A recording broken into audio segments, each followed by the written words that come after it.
ఏదైనా కొత్త విషయాలు చెప్తుందేమో లేదా రాబోయే బడ్జెట్లో ప్రజలకు ఇచ్చిన 420 హామీలు 420 హామీలు ఏవైతే ఉన్నాయో ఈ ప్రభుత్వం మరి ఆ 420 హామీలు 6 గ్యారెంటీల గురించి ఏమైనా కొత్త విషయాలు చెబుతారేమో లేదా గత 15 నెలల పేలవమైన అట్టర్ ఫ్లాప్ పరిపాలన ఏదైతే ఉందో దాని గురించి ఏమైనా ప్రాయశ్చిత్తం చేసుకునే విధంగా ప్రసంగం ఉంటుందేమో గవర్నర్ గారిదని చెప్పి మేమందరం కూడా భావించినాం, ఆశించినాం.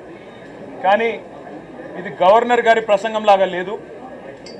ఒక మాటలో చెప్పాలంటే గాంధీ భవన్లో కాంగ్రెస్ కార్యకర్తల ప్రెస్ మీట్ లాగా ఉంది తప్ప గవర్నర్ గారి ప్రసంగం లాగా మాత్రం లేదు.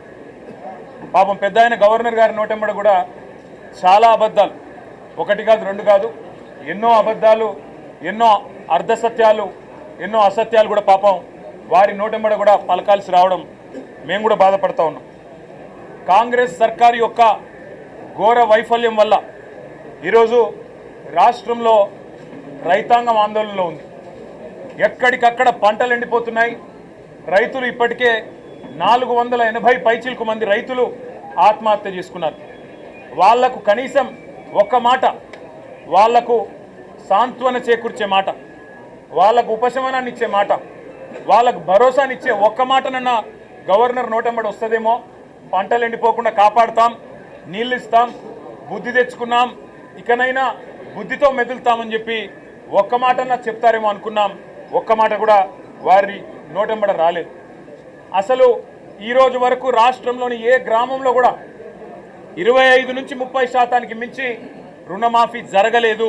ఇది నిర్వివాదం. ఇది మేము శాసనసభలో పోయిన సమావేశాల్లోనే అడిగినాం. ముఖ్యమంత్రి గారు సొంత ఊరికి పోదామా, సొంత నియోజకవర్గానికి పోదామా, ప్లేసు డేటు టైము మీ ఇష్టం, ఊరు కూడా మీ ఇష్టం. ఒక్క ఊళ్ళే 100% రుణమాఫీ అయితే మేమందరం రాజీనామా చేసిపోతామని చెప్పి కూడా చెప్పినాం. కానీ మళ్ళీ ఈరోజు గవర్నర్ గారి నోటెంబడ రుణమాఫీ అయిపోయింది, లక్షలాది మంది రైతులు సంతోషంగా ఉన్నారు అని చెప్పి అబద్ధాలు చెప్పించి గవర్నర్ గారి స్థాయిని కూడా దిగజార్చి ఈ కాంగ్రెస్ ప్రభుత్వం మళ్ళొక్కసారి తన భ్రష్టత్వాన్ని, తన నీచత్వాన్ని బయటపెట్టుకుంది. పెట్టుబడి సాయం అందని రైతులు రుణమాఫీ కాక, పెట్టుబడి సాయం జరగక, కేసీఆర్ గారి టైంలో ఉండే రైతు బంధును కూడా కనీసం అమలు చేసే పరిస్థితి లేక ఆగమాగమైపోతుంటే ఇవాళ రైతు బంధు మొత్తం అందింది. అది మాత్రమే కాకుండా రైతు కూలీలకు కూడా సాయం చేస్తున్నామని చెప్పి గవర్నర్ గారి నోటెంబడ ఇవాళ అబద్ధాలు చెప్పించడం అంటే గవర్నర్ గారికి కూడా అవమానం. ఇది వారు కూడా గుర్తించాలని చెప్పి కూడా మేము కోరుతా ఉన్నాం. సాగునీటి సంక్షోభం రోజు రోజుకు తీవ్రమవుతా ఉంది. కేవలం కేసీఆర్ గారి మీద గుడ్డి ద్వేషంతో, మా పార్టీ మీద గుడ్డి కోపంతో అక్కడ మేడిగడ్డను రిపేర్ చేయకుండా 15 నెలలు ఎండబెట్టడం వల్ల ఇవాళ మొత్తం గోదావరి పరివాహక ప్రాంతంలో ఎండిపోతున్న ప్రతి ఎకరా పంటకు బాధ్యత తీసుకోవాల్సింది రేవంత్ రెడ్డి అనే ఈ ముఖ్యమంత్రి.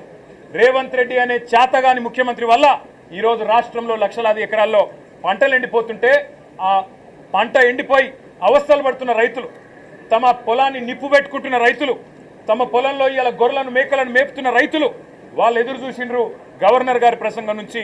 ఒక్క మాటన్న వస్తుందేమో, మేము పంటలను ఎండిపోకుండా కాపాడుతాం, మేమున్నాం, ఈ ప్రభుత్వం భరోసా ఇస్తున్నది, మీకు రిపేర్ చేస్తాం మేడిగడ్డను, ఇన్ని రోజులు కేసీఆర్ గారి మీద గుడ్డి కోపంతో తప్పు చేసినాం అని ప్రాయశ్చిత్తం చేసుకుంటారు అనుకున్నాం.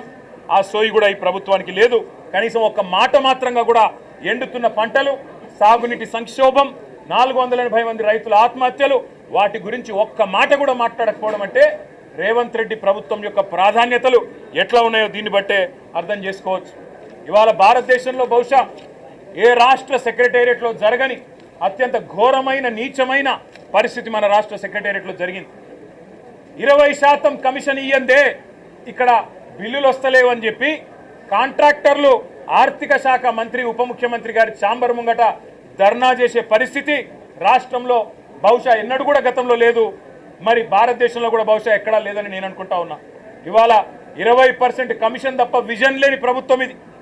ఈ విజన్ ఉంది, ఆ విజన్ ఉంది, ఏఐ, డేటా సైన్సెస్ అని పెద్ద పెద్ద మాటలు. విజన్ లేదు, మన్ను లేదు, కమిషన్ తప్ప.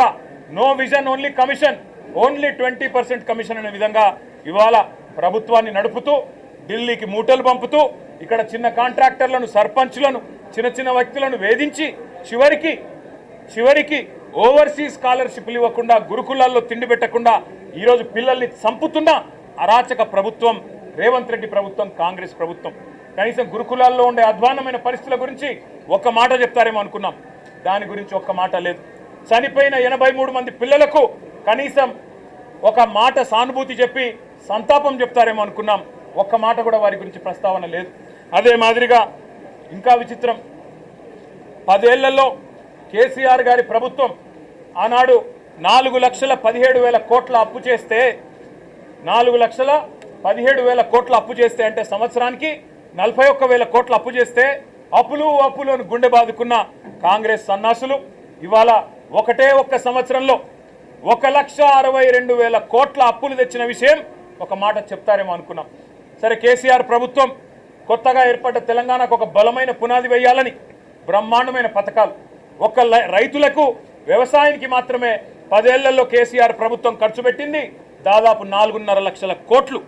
రైతు బంధు రూపంలో 73,000 కోట్లు, రుణమాఫీ రూపంలో 28,000 కోట్లు, ఇరిగేషన్ ప్రాజెక్టుల రూపంలో, అదేవిధంగా వ్యవసాయ పనిముట్ల రూపంలో, మెకనైజేషన్ రూపంలో, డ్రిప్ రూపంలో, సబ్సిడీల రూపంలో, ఉచిత విద్యుత్ రూపంలో మొత్తం 4.5 లక్షల కోట్ల రూపాయలు తెలంగాణలోని 70 లక్షల మంది రైతులకు ఇవ్వడం వల్ల ఇవాళ భారతదేశంలో తెలంగాణ వరిధాన్యం ఉత్పత్తిలో నెంబర్ 1 అయ్యింది. కానీ ఇవాళ గవర్నర్ గారి ప్రసంగంలో ఏం చెప్పుకుంటున్నారు? భారతదేశంలోనట రేవంత్ రెడ్డి ఉద్దారకం వల్ల తెలంగాణ నెంబర్ 1 అయిందట వరిధాన్యం ఉత్పత్తిలో. ఏది సంవత్సరం 14 నెలల్లో నువ్వు పంటలు ఎండబెట్టడం వల్ల, రైతు బంధు ఇవ్వకపోవడం వల్ల, కరెంటు అస్తవ్యస్తం చేయడం వల్ల, రైతుల ఆత్మహత్యల వల్ల వరిధాన్యం ఉత్పత్తి పెరిగిందా? సిగ్గన్నా ఉండాలి మాట్లాడడానికి ప్రభుత్వానికి, కనీసం సోయన్నా ఉండాలి. ఇవాళ లక్షల ఎకరాల్లో పంటలు ఎండిపోతుంటే కనీసం ఓదార్చడానికి ఒక మంత్రి దిక్కులేడు, కనీసం ఒక కాంగ్రెస్ ఎమ్మెల్యే లేడు. ఊళ్ళల్లో పోతే కాంగ్రెస్ ఎమ్మెల్యేని తరిమి కొడుతున్నారు. ఏది రైతు బంధు, ఏది రుణమాఫీ, ఎక్కడ తెచ్చిండ్రు మీరంతా అని చెప్పి ఊళ్ళల్లో ఇవాళ తరిమి కొడుతున్న పరిస్థితులను దాచిపెట్టే ప్రయత్నం గవర్నర్ గారి ప్రసంగం ద్వారా చేసిన మాట. 1,50,000 కోట్లు, 1,62,000 కోట్లు అప్పు చేసి ఒక్కటంటే ఒక్కటి కూడా పథకాన్ని ప్రారంభించని ఒక అసమర్థ ప్రభుత్వం రేవంత్ రెడ్డి ప్రభుత్వం. కేవలం కుంభకోణాలు, 20% కమిషన్లు, 30% ల్యాండ్ డీల్స్. నా మాట కాదు, కాంగ్రెస్ ఎమ్మెల్యేలు చెప్తా ఉన్నారు 30% కమిషన్ ఇస్తేనే మా మంత్రులు పనిచేస్తారు, 20% కమిషన్ ఇస్తేనే బిల్లులు వస్తాయి అని ఇవాళ స్వయంగా కాంగ్రెస్ ఎమ్మెల్యేల నోటంబడ వస్తున్న మాటలు, కాంట్రాక్టర్లు సెక్రటేరియట్లో ధర్నాలు చేస్తున్న పరిస్థితి. ఈ దుస్థితి గురించి గవర్నర్ గారు ఏమన్నా చెబుతారేమో. అవినీతి రహితంగా ప్రభుత్వాన్ని నడిపే ప్రయత్నం చేస్తాము, ఢిల్లీకి మూటలు పంపేదానిలో బిజీగా ఉన్నా, పదవులు కాపాడుకోవడం కోసం ఢిల్లీకి మూటలు తప్పకపోయినా కనీసం ఇకనైనా సర్దుకుంటాము, సరి చేసుకుంటామని ఒక్క మాట చెప్తారేమో అనుకున్నాం. దాని ప్రస్తావన లేదు.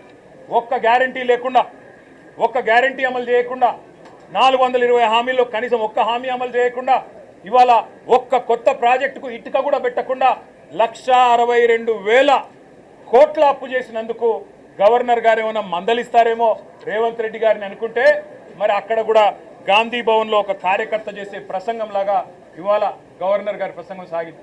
ఒక మాటలో చెప్పాలంటే తెలంగాణలో మా పిల్లలకు అర్థమైంది నేను చెప్తే.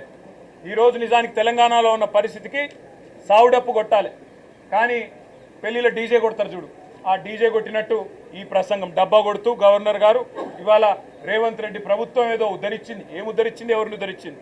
నేను ఒక్క మాట అడుగుతా ఉన్నా. దావోస్లో 1,79,000 కోట్ల ఇన్వెస్ట్మెంట్లు అని గవర్నర్ గారి నోటంబడ మళ్ళొక్కసారి పచ్చి అబద్ధం చెప్పించారు. పోయిన సంవత్సరం మీరు చెప్పిన 40,000 కోట్లలో 40 పైసలు వచ్చినాయా? దమ్ముంటే రేపు ప్రభుత్వం శ్వేతపత్రం ప్రవేశపెట్టాలని చెప్పి మేము డిమాండ్ చేస్తూ ఉన్నాం బడ్జెట్ సమావేశాల్లో.